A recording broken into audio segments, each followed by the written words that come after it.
There's a growing movement of black women wanting to deal exclusively with white men. That is because they feel that black men are just not up to par, and what white men have to offer is just that much better. Black men, as stereotypes may say from some of these divestors, are not faithful.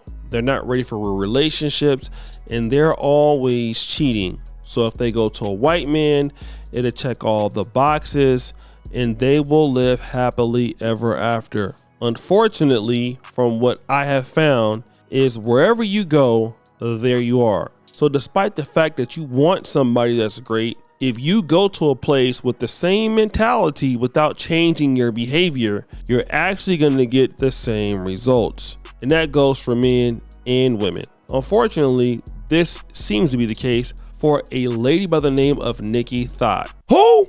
And I know that's out the show. That does sound like a funny last name, right? Because that is crazy to have a last name as Thought, but she is not really thoughting it up all like that. She is the famous sister of Ducky Thought, who both of them are commercial models.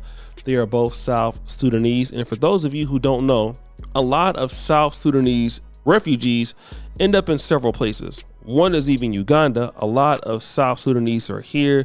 Shout out to Yaga, Mr. Idiot, who's a close buddy of mine. But then there is Australia, where Australia holds a lot of South Sudanese refugees who have become citizens. And a lot of South Sudanese women are very beautiful, and they are actually commercial models because of their physique.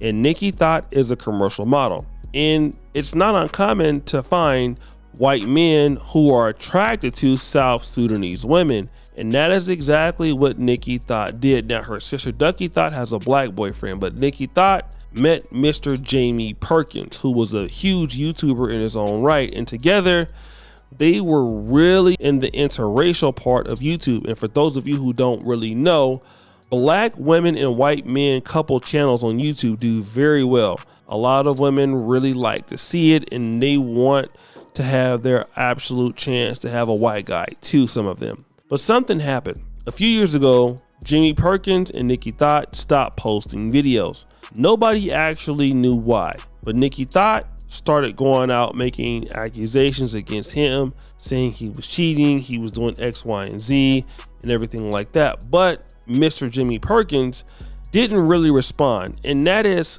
very customary with men today in the entertainment world. Jeezy doesn't really respond when he wanted to leave Jeannie Mai, and you don't get responses from, a lot of guys when they want to divorce him, like DJ Mustard doesn't say anything. Michael B. Jordan didn't respond to the situation with Lori B. Harvey. Corey Hardrick doesn't respond to Tia Mowry when she throws him under the bus. It's kind of what men don't do, right? But in the case of Jamie Perkins, he just had enough. She kept taking shots at the guy even though he left her. So he had this to say as far as receipts. Incidentally, when everyone was trying to figure out what caused our breakup, and we weren't saying what caused our breakup, Nikki was coincidentally liking a lot of pretty toxic posts, and at that point in time there was like a feed on Instagram that would, you could just go to that feed and see what a person was interacting with. So all these people on the gossip forums and stuff were just running with whatever she was liking and coming up with rumors from it. And then at the time when Instagram changed that, where that interaction feed was gone, suddenly she coincidentally started posting all these quotes, like narcissist quotes and all that sort of stuff, which led to a lot of hate. And I think because I wasn't doing the same thing back, people just had this assumption that I was the sole cause of our divorce. And I dealt with so much hate over the years.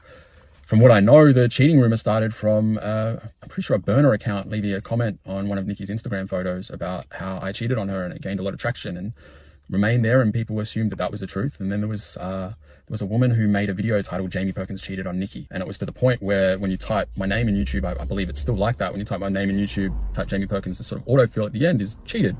So when people look me up, that's always what they see. They believe that as fact. That video that lady made got over 1 million views. I've searched for it because it got to the point where I was going to contact her and just human to human ask her to take it down, but I noticed I couldn't see it anymore. So I don't know why. Perhaps she decided to have a heart and take it down. I don't know. But then there was a lot of other people who made similar videos as well, and that was hard to cope with, because the reason Nikki and I broke up was I discovered she had been unfaithful. She'd been going behind my back with her ex-boyfriend, and I'd been warned about him being an issue before I started dating Nikki again. And the first year of our marriage, I discovered that she had been secretly keeping in contact with him.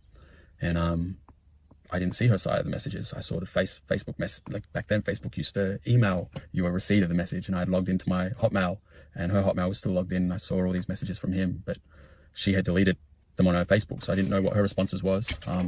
But this guy he'd been saying he was in love with her, and he had told her to leave me for him. And we'd always hear about him talking to people about how he was in love with her and how he was going to get her back. And I just thought this guy was a joke. I didn't think much of it. And in that first year of marriage, when I discovered that she had been secretly talking to this guy, it nearly broke us up. It took away a lot of the trust that I had for her, and we moved past it. And I feel like I blocked it out of my memory. It was like I just buried that, and we moved forward. And I never thought I would have to worry about this guy again. And I won't go into details, but I discovered some things I never thought I would discover to do with her and him. And I left. Our marriage had been struggling for a long time. For about 3 years or so, I had been desperately just trying to do everything that I could to fix our marriage, to make her happy, to give her what she wanted. Our marriage kind of went on her timeline. I was always obsessively reading books on marriage, seeking out different marriage counselors, begging to go to counseling. And we went to 3 different counselors over 3 years in hopes that, one of them could help.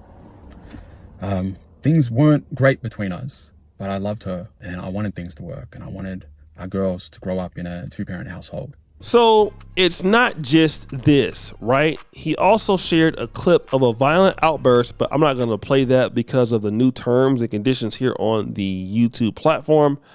But man, it is wild. She actually is punching the camera, getting it out of his face. He's asking her nicely, would she leave? She refuses to leave. But he also says this: I found her cheating on me with her ex-boyfriend. Now this is odd because a lot of sisters who are saying, you know what, I don't want to date black men because they're cheating, when there may be evidence of those same ladies cheating on their men. And the reason why that could be is because, hey, having a white guy, it sounds good on paper until you might get with him, and then you may never respect him. And if you don't respect that person, no matter what color it is, you're going to go ahead and start doing things that show that person you don't respect them. And his issue, in my honest opinion, if he's telling the truth, was, hey, I did this for her and she cheated on me. I took her back. And, and the reality is, once you do that, that's kind of like the beginning of the end, because the person doesn't respect you. The guy says he was actually afraid for his life at a point in the relationship. He was scared for his life that she is controlling and wanted to even isolate him from his loved ones and trying to destroy his career. And this is what happened. So my thing is this, like I said, if he is telling the truth, then what do some of these white men have to look for when they're dating women from the community? If the women from the community are going to take said attitude over to the white guy that they would not really do over in the black community, or they always would do in the black community. So then when you're talking about you're dating these white guys and you're not over there matching them culturally, what happens with these white guys? They say, you know what? I love her, but I deserve better than this particular treatment. I'm going to let her pass. And that is exactly what he did. He let her go. And you can tell that she's still bitter about being let go. If you look at this video and show this video where she's trying to smack him in the face. She's pointing. Stop the show. She is struggle weaved out. And again, this is exactly how she acts. She's not improving. And what are some of these guys supposed to do? Right? It's one thing to do it in the black community. I get that, because doing it in the black community, or the South Sudanese community, which I'm sure they won't let you get away with that, but at least it's your own group. Now you move to Australia, you're taking your buffoonery to somebody else who really probably doesn't need it, because you want to be like yourself. And this is what you're going to find a lot of sisters. A lot of sisters are going to want to date these white guys. The question is, do they have what it takes to date these white guys? That's left to be said, right? Because the white guys are not going to be putting up with, this behavior, that said behavior. It doesn't work like that. No, they're just going to be like, you know what? I'm not going to argue. I'm tired of being mistreated. This is not what I signed up for. I value myself. And the guy does have 1.7 million followers. So it makes sense that he could just leave her when he gets ready. And he probably is going to just leave her. We already left her because he divorced her. And the person that's sitting back with the same attitude, that's looking like she don't know what happened, is who Ducky thought. And this is a situation with a lot of ladies. Men are complaining about it, like, hey, like, do you understand like what's going on? Like, in this relationship, you need to do something while I'm also doing something, but they just don't get that. But guys, what do you think? It's your boy O'Shea Duke Jackson back at it again with another episode of The Celebrity Junk. I appreciate you for all you do. Serve the bell. We're out.